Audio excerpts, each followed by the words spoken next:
There's a lot of political fallout.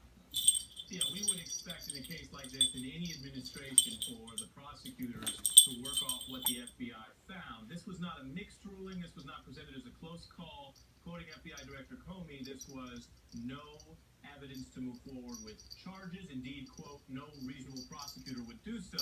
I will mention in law, the term a reasonable person or reasonable prosecutor is actually a term of art. It's a legal standard in and of itself.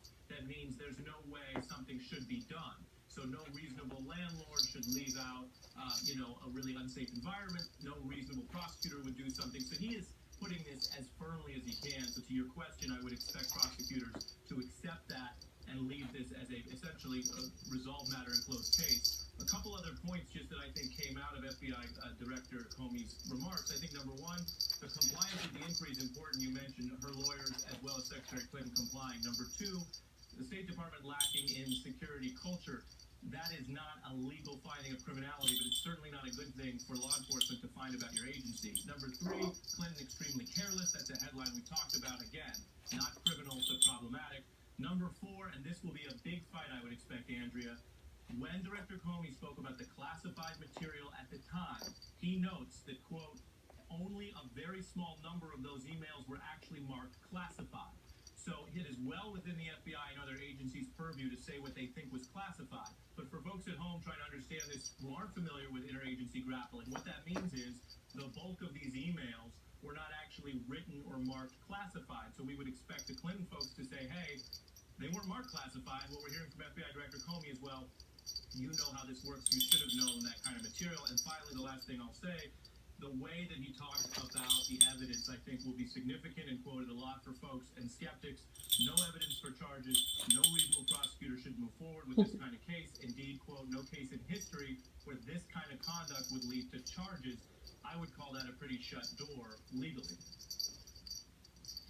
And Kristen Welker here with me covering the Clinton campaign.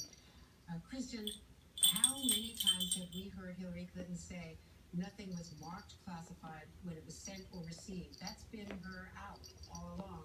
This completely disputes that. 110 contain classified information, not the 2,000 that were retroactively upgraded, which is what they have been disputing all along, that that's a subjective judgment, she would say, by the intelligence community.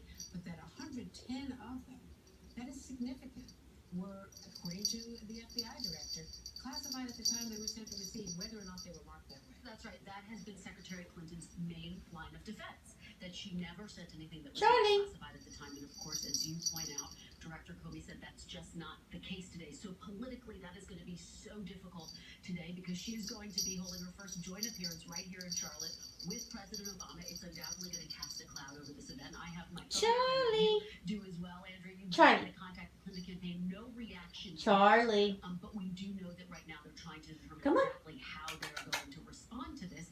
And this Come on, Dixie. Come on. Remember, Charlie, come on.